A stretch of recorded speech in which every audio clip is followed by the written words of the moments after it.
കഥ നന്ദിനി. ശാപം കിട്ടിയ തറവാടാണത്. അവിടെ നിന്ന് തന്നെ നിനക്ക് വേളി വേണമെന്ന് പറയുന്നത് കഷ്ടമാണ് കണ്ണാ. അച്ഛൻ എന്തൊക്കെ പറഞ്ഞാലും എനിക്ക് നന്ദിനിയെ അല്ലാതെ വേറൊരു പെണ്ണിന് സ്വീകരിക്കാൻ കഴിയില്ല. നിനക്കെന്താ പറഞ്ഞാൽ മനസ്സിലാവില്ലേ? അവിടെയുള്ള ആണുങ്ങളെല്ലാവരും ദുർമരണപ്പെട്ടവരാ. നന്ദിനിയെ ജനിച്ച നാൾ മുതൽ എനിക്കറിയാവുന്നതാണ്. അവരുടെ അമ്മയും നിന്റെ അമ്മയും കളിക്കൂട്ടുകാരായിരുന്നു. നിന്റെ അമ്മ ഇന്നുണ്ടായിരുന്നെങ്കിൽ ഒരിക്കലും ഈ വിവാഹത്തിന് സമ്മതിക്കില്ല. അമ്മ ഉണ്ടായിരുന്നെങ്കിൽ അവളെ പൂർണ്ണ മനസ്സോടെ സ്വീകരിക്കുമായിരുന്നു. അച്ഛൻ ഈ 21-ാം നൂറ്റാണ്ടിലേക്ക് എത്തിയിട്ടില്ല. അതാ ഇപ്പോൾ ഇങ്ങനെയൊക്കെ അന്ധവിശ്വാസങ്ങളെ മുറുകെ പിടിച്ചിരിക്കുന്നേ. നിന്നോട് ഞാൻ എന്താ പറയുക കണ്ണാ? ഈ വിവാഹത്തിന് മനസ്സുകൊണ്ട് സമ്മതിക്കാൻ കഴിയുന്നില്ല എനിക്ക്. നീ മാത്രമേ ഉള്ളൂ. മറ്റാരും വേണമെങ്കിലും നീ കൊണ്ടുവന്നോളൂ. ഞാൻ എതിരെ നിൽക്കില്ല. പക്ഷെ നന്ദിനി, അത് നടക്കില്ല. നടക്കും. ശങ്കരാലയത്തിലെ മാധവൻ്റെ മകൻ രുദ്രൻ ഒറ്റ വാക്കേയുള്ളൂ. അച്ഛൻ ആരെ വേണമെങ്കിലും നോക്കിക്കോ. പക്ഷേ നന്ദിനി, അവളല്ലാതെ മറ്റൊരു പെണ്ണും ഈ രുദ്രൻ്റെ ജീവിതത്തിലില്ല. അച്ഛന് നേരെ കയർത്ത് സംസാരിച്ച രുദ്രൻ അവിടെ നിന്ന് ഇറങ്ങിപ്പോയി. അവൻ്റെ പോക്ക് കണ്ട് മാധവൻ വേദനയോടെ നോക്കി നിന്നു.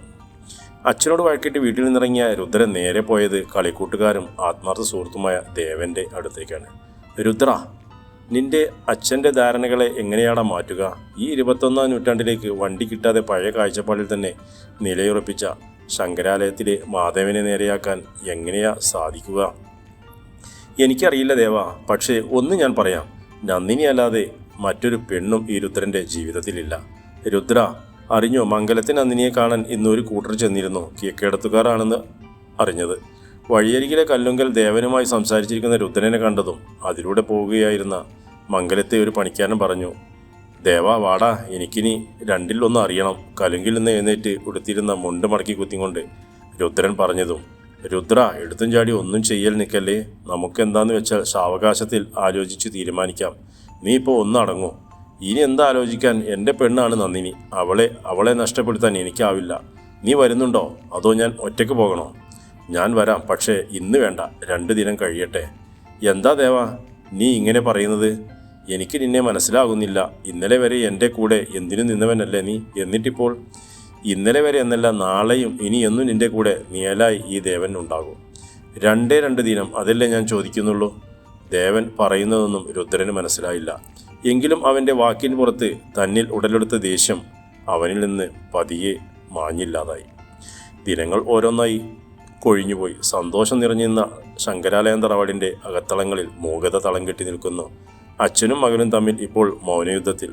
പരസ്പരം ഒന്നും ഉരിയാടാത്ത 2 ധ്രുവങ്ങളിലായി. അപ്പോഴും 2 പേർക്കിടയിലെ അവരുടെ വാശിക്ക് അഴിവന്നില്ല. എന്തു വന്നാലും വേളി നടക്കത്തില്ല എന്നുറപ്പിച്ച് അച്ഛനും, തനിക്ക് ഈ വേളിയല്ലാതെ മറ്റൊരു വേളി ഇല്ല എന്നുറപ്പിച്ച് മകനും ദിനങ്ങൾ തള്ളി നീക്കി. ഒടുവിലെ അച്ഛൻ മകൻ്റെ വാശിക്ക് മുന്നിൽ തോൽവി സമ്മതിച്ചു. അവസാനം രുദ്രൻ്റെ ആഗ്രഹപ്രകാരം നന്ദിനിയെ വേളിയാക്കാൻ മാധവൻ സമ്മതിച്ചു. നെഞ്ചു നീറുന്ന വേദനയോടെ, ഉള്ളുരുകിയുള്ള പ്രാർത്ഥനയോടെ, തൻ്റെ മകന് ഒരാപത്തും സംഭവിക്കില്ലെന്ന പ്രാർത്ഥനയോടെ. നടക്കില്ല മാധവേട്ട. ഈ ഒരു കാര്യം പറഞ്ഞു മാധവേട്ടൻ ഇങ്ങോട്ട് വരരുതായിരുന്നു. ശരിയാണ്, സുമിത്ര എൻ്റെ കൂട്ടുകാരിയായിരുന്നു. പക്ഷേ ഇങ്ങനൊരു ബന്ധത്തിന് എനിക്ക് സമ്മതമല്ല. എൻ്റെ തീരുമാനം ഉറച്ചതാണ്. അതിലൊരു മാറ്റവുമില്ല. അച്ഛനെ പോയിട്ടുള്ളൂ. അവളുടെ അമ്മയായി ഞാൻ ജീവനോടെ ഉണ്ട്. എൻ്റെ മകളെപ്പറ്റി അപവാദം പറഞ്ഞു നടക്കുന്നതിൽ മാധവേട്ടനും പങ്കുണ്ട്. എൻ്റെ മോളെ നിങ്ങളുടെ മകൻ്റെ വേളിയാക്കാൻ എനിക്ക് സമ്മതമല്ല. വസുന്ധരെ, എടുത്തടിച്ചോണം പറയല്ലേ. നമുക്കൊന്നുകൂടി ആലോചിച്ചിട്ട് പോരെ? കുട്ടികൾ തമ്മിൽ അത്രയ്ക്ക് ഇഷ്ടത്തിലായതുകൊണ്ടല്ലേ. ഇതിൽ കൂടുതൽ എന്താ ആലോചിക്കേണ്ടത്? കുട്ടികളുടെ എല്ലാ ആഗ്രഹങ്ങളും സാധിച്ചു കൊടുക്കാൻ പറ്റില്ല. അല്ലെങ്കിൽ മാധവേട്ടൻ തന്നെ പറ. വേളിയായി കണ്ണൻ ഇങ്ങോട്ടല്ല വരേണ്ടത്, നന്ദിനിയെ അങ്ങോട്ടാണ് പറഞ്ഞയക്കേണ്ടത്. ശാപം കിട്ടിയ ജന്മം എൻ്റെ മകളുടേതല്ല, കണ്ണൻ്റെ അല്ലേ? മാധവേട്ടൻ ഒന്ന് ചിന്തിച്ചു നോക്കിയേ. കണ്ണന് ജന്മം നൽകി സുമിത്ര നമ്മളെ വിട്ടകന്നു പോയി. അതുപോലെ മാധവേട്ടൻ്റെ അമ്മയും മഹിമയ്ക്ക് ജന്മം നൽകി ഭവാനിയമ്മയും പോയി. 5-ാം വയസ്സിൽ വിഷം തീണ്ടി മഹിമയും. ഇതെല്ലാം വെച്ച് നോക്കുമ്പോൾ ശാപം കിട്ടിയത് ശങ്കരാലയത്തിനല്ലേ? പെണ്ണുങ്ങൾ വാഴാത്ത ആ വീട്ടിലേക്ക് എൻ്റെ മകളെ അയക്കാൻ എനിക്ക് സമ്മതമല്ല. ആണും പെണ്ണുമായി എനിക്ക് ഇവളേ ഉള്ളൂ. അവളെ കൂടി നഷ്ടപ്പെടുത്താൻ ഞാൻ സമ്മതിക്കില്ല. മാധവേട്ടന് പോകാം. ഇനി ഇതും പറഞ്ഞ് മംഗലത്ത് വീട്ടിൽ പഠിച്ചവിട്ടണ്ട. പിന്നെ ഒന്നുകൂടി, ഇന്നേക്ക് ഏനാൾ നന്ദിനിയുടെ വേളി. കേക്കേടത്തെ ഭദ്രനാണ് നന്ദിനിയുടെ വേളി വിളിക്കാൻ വരുന്നുണ്ട്. കൂടുതലൊന്നും പറയാൻ നിൽക്കാതെ മാധവൻ അവിടെ നിന്നിറങ്ങുമ്പോൾ അയാളുടെ ശിരസ് കുനിഞ്ഞിരുന്നു. ചിന്തയോടെ തിരികെ വീട്ടിലേക്ക് നടക്കുമ്പോൾ അയാളുടെ മനസ്സിലൂടെ കഴിഞ്ഞുപോയ സംഭവങ്ങൾ ഓരോന്നായി തെളിഞ്ഞു വന്നു. ഉമ്മറത്തെ ചാരുവടിയിൽ എന്തോ ആലോചനയോടെ ഇരിക്കുകയായിരുന്ന മാധവൻ്റെ അടുത്തേക്ക് ദേവൻ വന്നിരുന്നു. അച്ഛൻ ഇന്ന് മംഗലത്തേക്ക് പോയല്ലേ? ഞാൻ അറിഞ്ഞു. ഇന്നേക്ക് ഏന്നാൾ വേളി. അത് നടക്കില്ല അച്ഛാ. വിളിച്ചാൽ വിളി കേൾക്കുന്ന നമ്മുടെ കുന്നത്തെ ഭഗവതിയാണ് സത്യം. ആ വേളി മുടങ്ങും. എല്ലാം അന്നറിയാം. അച്ഛൻ ഒന്നും കൊണ്ടും സങ്കടപ്പെടരുത്. കണ്ണൻ്റെ കൂടെ നിൽക്കണം. ദയനീയതയോടെ അങ്ങനെയെന്ന് കണ്ണുകൾ കൊണ്ട് അദ്ദേഹം ദേവനെയുണ്ട് ചോദിച്ചപ്പോൾ ഒരു പുഞ്ചിരിയാൽ അവൻ മറുപടി നൽകി. കുന്നത്ത് ഭഗവതി ക്ഷേത്രം. തുളസിമാലയും മുല്ലമാലയും കൊണ്ട് അലങ്കരിച്ച ദേവിയുടെ നടപ്പന്തൽ. ഇരു കൈകൾ കൂപ്പി കണ്ണുകൾ അടച്ചു ദേവിയുടെ നടയിൽ നിൽക്കുകയാണ് നന്ദിനി. അടക്കിപ്പിടിച്ച മീകൾക്കിടയിൽ നിന്നും മീനീർക്കടങ്ങൾ കവിൾത്തടങ്ങളെ തൊട്ടു തലോടി ഒഴുകിയിറങ്ങുന്നു. അവളുടെ വാക്കിനെ വില കൽപ്പിക്കാതെയാണ് വസുന്ധര ഈ വിവാഹത്തിന് മുതിർന്നത്. മിഴിനീർ വാർത്ത് നിൽക്കുന്നവളുടെ അരികിലായി ഭദ്രൻ വന്നു നിന്നു. അവളുടെ മിഴികളിൽ നിന്നും ഉറന്നിറങ്ങുന്ന നീർക്കണങ്ങൾ കണ്ട് അവൻ്റെ ചുണ്ടുകളിൽ എന്തോ നേടിയെടുത്തവൻ്റെ ചിരി മിന്നിമാഞ്ഞു. ഇതെല്ലാം കണ്ടു ദൂരെ അവനെ മാത്രം നിരീക്ഷിക്കുന്ന ദേവൻ്റെ ചുണ്ടിൽ പുഞ്ചിരി വിരിഞ്ഞു. ഈ ചിരി അധിക നേരത്തേക്കുണ്ടാകില്ല ഭദ്ര. നിന്റെയും നിന്റെ വീട്ടുകാരുടെയും ചതിയുടെ മുഖം മൂടി ഇന്നീ നിമിഷം ഇവിടെ അടർത്തി മാറ്റും ഞാൻ. അവനെ നോക്കി മനസ്സിൽ പറഞ്ഞുകൊണ്ട് ദേവൻ പുറത്തേക്ക് പോകാൻ തിരിഞ്ഞതും നടക്കൽ ഒരരികിലായി വേദനയോടെ എല്ലാം കണ്ടു നിൽക്കുന്ന രുദ്രനെ കണ്ടു. അവനെ ഒന്ന് നോക്കിക്കൊണ്ട് ദേവൻ പുറത്തേക്ക് നടന്നു. മുഹൂർത്തമായി, താലി കെട്ടിക്കോളൂ. ദേവി നടക്കൽ നിന്നും തിരുമേനി പറഞ്ഞു പ്രകാരം തിരുമേനിയുടെ കയ്യിൽ നിന്നും താമ്പാളത്തിലെ ഇലച്ചീന്തിൽ നിന്നും മഞ്ഞച്ചരടിൽ കോർത്ത താലിയെടുത്ത് നന്ദിനിയുടെ കഴുത്തിലേക്ക് ചാർത്താൻ തുടങ്ങിയതും താലി കെട്ടാൻ വരട്ടെ. അതിന് എനിക്കൊരു ആളെ ഇവിടെ പരിചയപ്പെടുത്താനുണ്ട്. ഗംഭീരത്തോടെ ഉച്ചത്തിൽ പറഞ്ഞതുകൊണ്ട് ദേവൻ ആൾക്കൂട്ടത്തെ വകഞ്ഞു മാറ്റി മുന്നിലേക്ക് വന്നു. കൂടെ ഒരു പെൺകുട്ടിയും അവളുടെ കയ്യിൽ ഒരു കുഞ്ഞും ഉണ്ടായിരുന്നു. ഒന്നും മനസ്സിലാവാതെ അവിടെ കൂടി നിന്നവരെല്ലാം പരസ്പരം മുഖത്തോട് മുഖം നോക്കി എന്താ എന്ന് ചോദിക്കുമ്പോൾ ദേവൻ തൻ്റെ പുറകിൽ നിന്ന് ആ പെൺകുട്ടിയെ പിടിച്ച് മുന്നിലേക്ക് നിർത്തി. ദേവൻ്റെ കൂടെ വന്നു നിന്നവളെ കണ്ട് ഭദ്രൻ ആകെ വെട്ടി വിയർക്കാൻ തുടങ്ങി. അത് കാണുകെ ദേവൻ്റെ ചുണ്ടിൽ ഒരു പരിഹാസച്ചിരി വിടർന്നു. ഇത് ആതിര, പാവപ്പെട്ടൊരു സ്കൂൾ മാഷിൻ്റെ മകൾ. ഭദ്രൻ്റെ കൂടെ ജോലി ചെയ്യുന്നവൾ. 1 വർഷം മുമ്പ് ഇവരുടെ കുടുംബക്ഷേത്രത്തിൽ വെച്ച് താലി കെട്ടി ഇവൻ്റെ ജീവിതത്തിലേക്ക് ആരും അറിയാതെ കൂടെ കൂട്ടിയവൾ. ദാ ഈ കുഞ്ഞ് ഇവൻ്റെയാണ്. ഒരിക്കൽ വിവാഹം കഴിഞ്ഞ ഒരു കുഞ്ഞുമായി ജീവിക്കുന്ന ഇവൻ്റെ കൈകളിൽ തന്നെ മോളെ ഏൽപ്പിക്കണോ വസുന്ധരാമേ? ഒരു പെണ്ണിൻ്റെ ജീവിതം നശിപ്പിച്ചും കൊണ്ട് വേണോ നിങ്ങളുടെ മകളുടെ ജീവിതം സുരക്ഷിതമാക്കാൻ? വേണോ?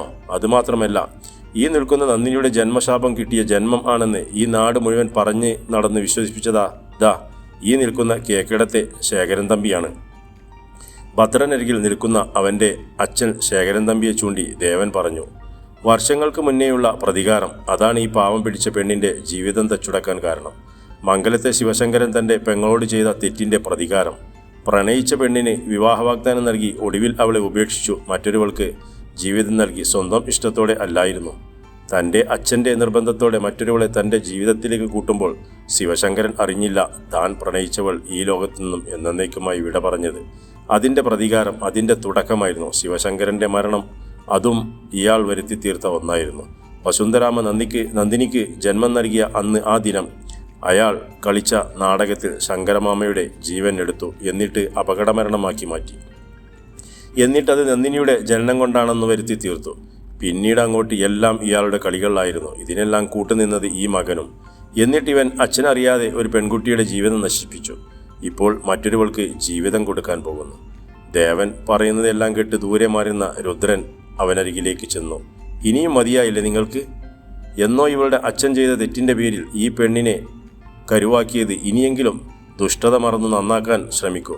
ദാ നിങ്ങളുടെ മകൻ്റെ ചോരയിൽ ജനിച്ച ഈ കുഞ്ഞിനെ ഓർത്തെങ്കിലും എല്ലാം അവസാനിപ്പിച്ചു നിങ്ങൾ നന്നാക്കാൻ നോക്കൂ.